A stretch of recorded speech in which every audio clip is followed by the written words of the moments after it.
X composition by Doris Charest. I love the X composition and I like doing it a lot. So what we're going to do today is start with a sketch. You're going to get tired of me saying everything starts with a sketch, but it does. It really helps to organize your head and plan what you're going to do. So remember that the X is a broken up X, and it's not one X that's the same, just a big X right through the canvas. You want to break it up. Some parts are bigger, some parts are smaller, and there's variations in colors.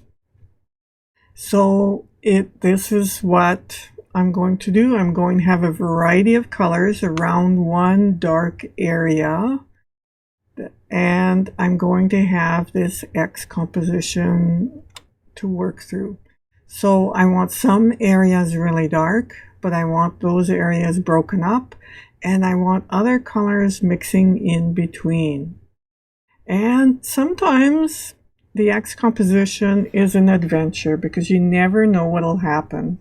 So I used an old painting background. I'm going to not show you how to do the painting background. All I did is I took my brush after other paintings and I smudged it on this piece of board, and that's how I got my background. So it's not very complicated. I even spattered water on one part and I spattered darks on another part, and it's all leftovers from other paintings, so it's really hard for me to show you. But here's my X. It's broken up, and when I do one color, I let it dry afterwards. So I'm going to spatter a little bit. You'll notice in my videos that I love spattering. I like to create texture. Now, because it's black, if I add another color on top of it, it'll be really messy. So now I let it dry, and now I'm adding this teal, greenish blue color. And I'm not sure if I really like this color, but it adds variety and it adds movement. And I'm going to try and make it a little darker, turn it into a gray and see what happens.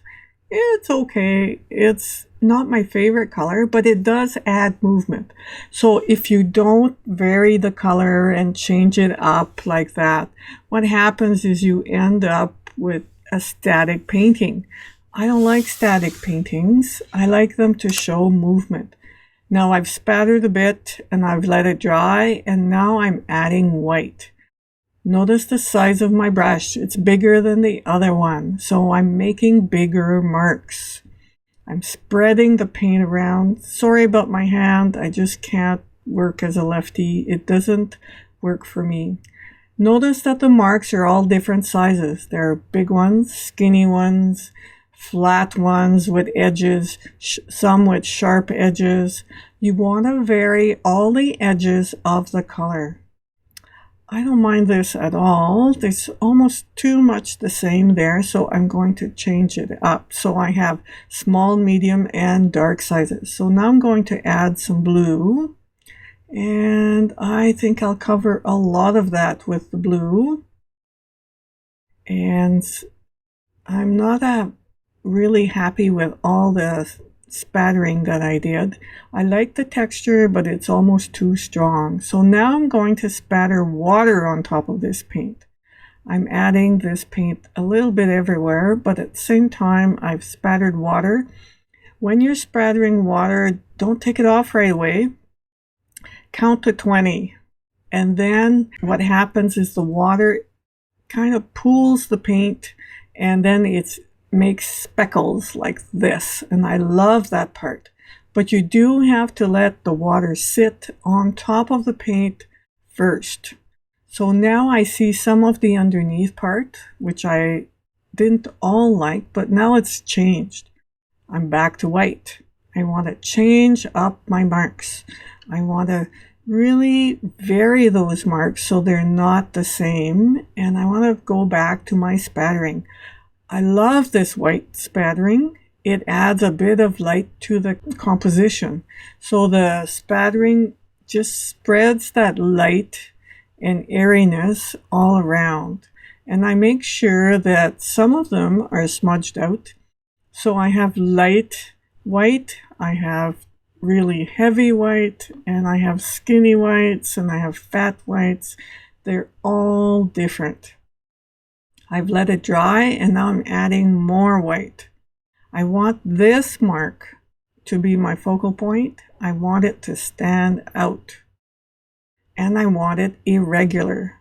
That's the harder part. It's easy to make a mark that's got smooth edges, but this one, I want it to be irregular. I want some skinny parts, some fat parts, some, like, it's got to look broken up, and that's what I want. So here we go, we add marks, vary the marks, notice all the different sizes there are. That's exactly what you want. Here it is.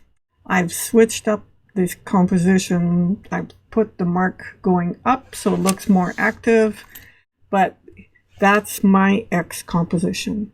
So do this now, try it out, and see how yours turns out. And then we'll see you in the next video.